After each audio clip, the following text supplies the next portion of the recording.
আসসালামু আলাইকুম বন্ধুরা, কেমন আছেন সবাই? আশা করি সবাই ভালো আছেন।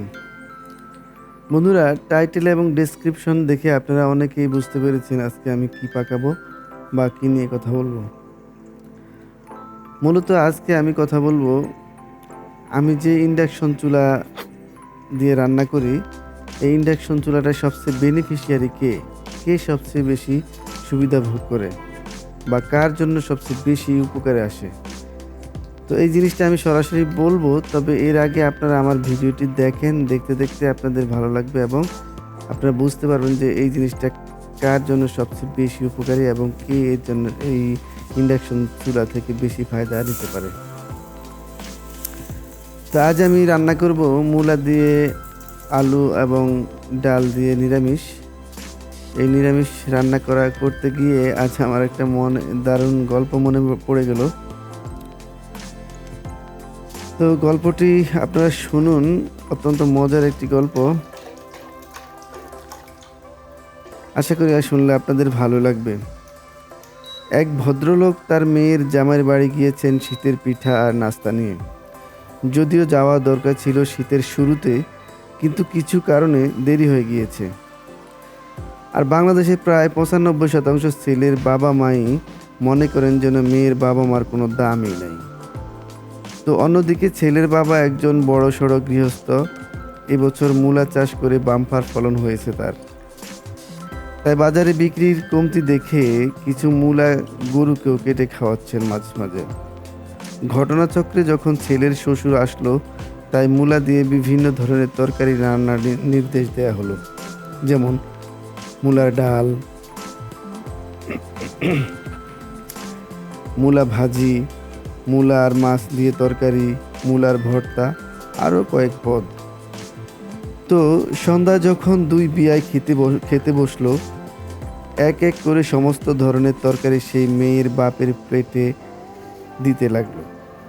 আর বিভিন্ন কথার ছলে দুই বিয়াই খেতে লাগলো।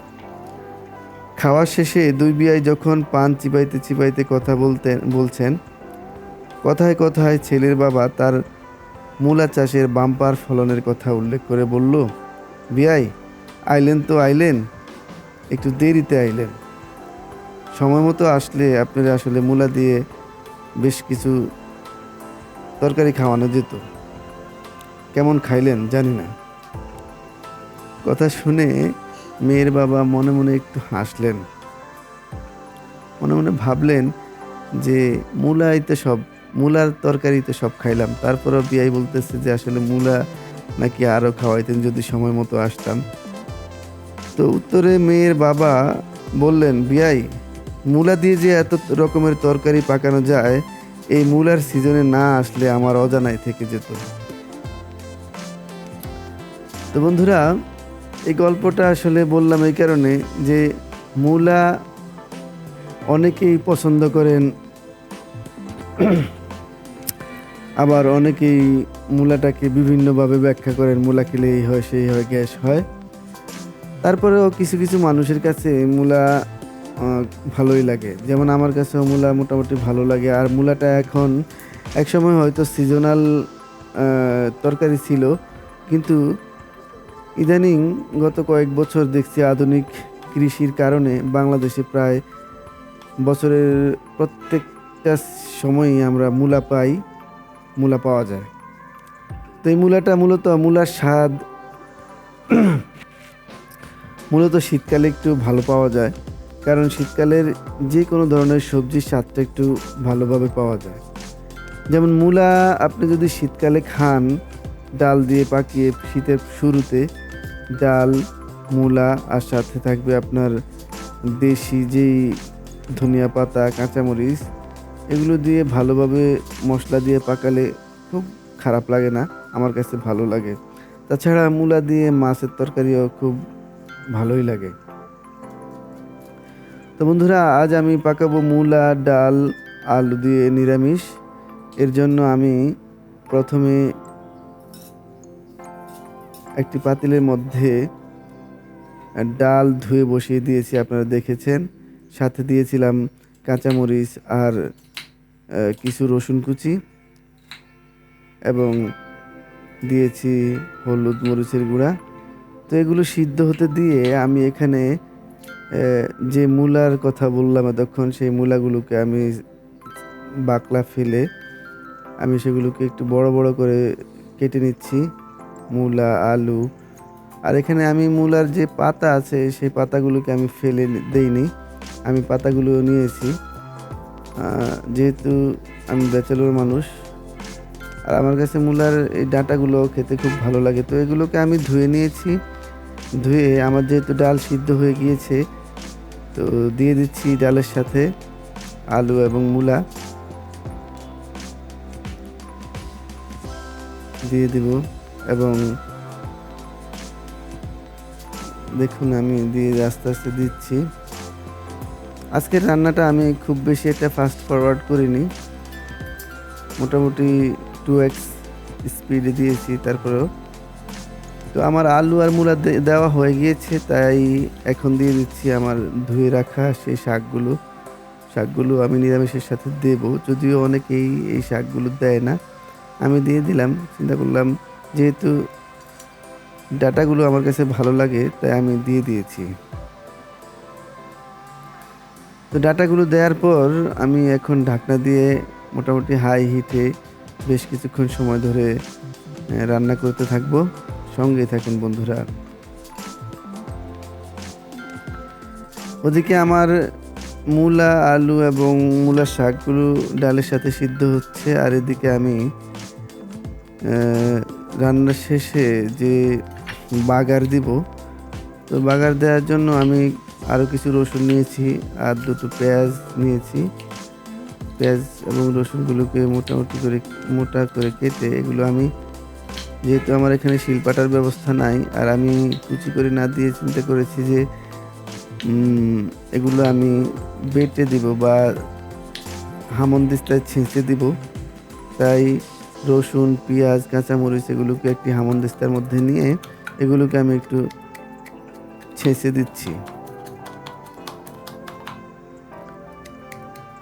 তো যেই জিনিসটার জন্য আজকের এই ভিডিও, সেটা হচ্ছে যে আসলে এই ইন্ডাকশন চুলার সবচেয়ে বেনিফিশিয়ারি কোন ব্যক্তি বা কারা।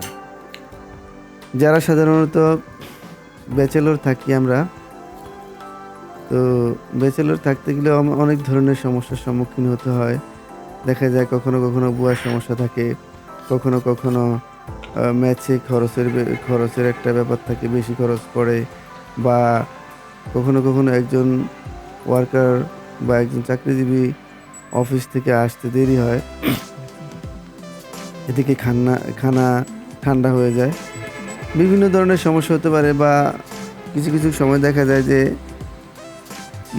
আমি মেসে খাইলাম ঠিকই, কিন্তু আমি সকালে পাক দিয়ে আসলাম, কিন্তু আজকে আমার কোনো কারণে যাওয়া হয়নি, অথচ আমার মিলের টাকা তো উঠে গেছে। এই বিভিন্ন ধরনের সমস্যা হয়ে থাকে। তো নিজের রান্না নিজে করে খেলে আপনি যখন খাবেন তখন আপনার টাকা উঠবে, বিল উঠবে, আর যখন আপনি খাবেন না তখন আর বিল ওঠার কোনো প্রশ্ন আসে না। তো এখন আমার সেই মশলাগুলো, আমার তরকারিগুলো সিদ্ধ হয়ে গিয়েছে, তাই এখানে আমি দিয়ে দিয়েছি আমি কিছু ধনিয়া কুচি দিয়ে আমি এগুলোকে সিদ্ধ করলাম। আমার সিদ্ধ হয়ে গিয়েছে, এখন আমি এগুলোকে বাগার দিব। বন্ধুরা দেখুন, তেল দিচ্ছি। তেল দেওয়ার পর আমি সেই যেই মশলাগুলো আমি ছেঁচে রেখেছিলাম সেগুলো আমি দিব। যে কথা বলতেছিলাম বন্ধুরা, আপনারা এগুলো দেখুন আর আমার কথাগুলো শুনুন। ব্যাচেলররা এই ইন্ডাকশন চুলা দিয়ে বেশি বেনিফিশিয়ারি হতে পারে।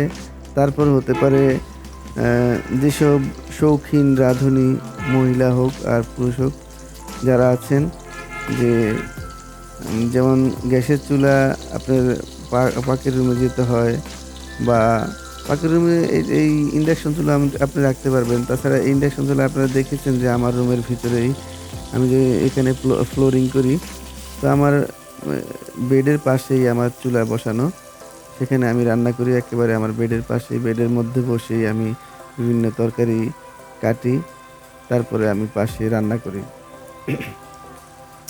যেহেতু এখানে কোনো কালি বা ধোয়ার কোনো ঝামেলা নাই, তো এই জিনিসটা অত্যন্ত শৌখিন একটি বিষয়, শৌখিন একটি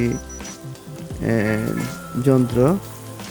যে আপনি যেখানে থাকেন সেখানে আপনি রান্না করতে পারবেন আর কোনো প্রকার ঝামেলা ছাড়াই।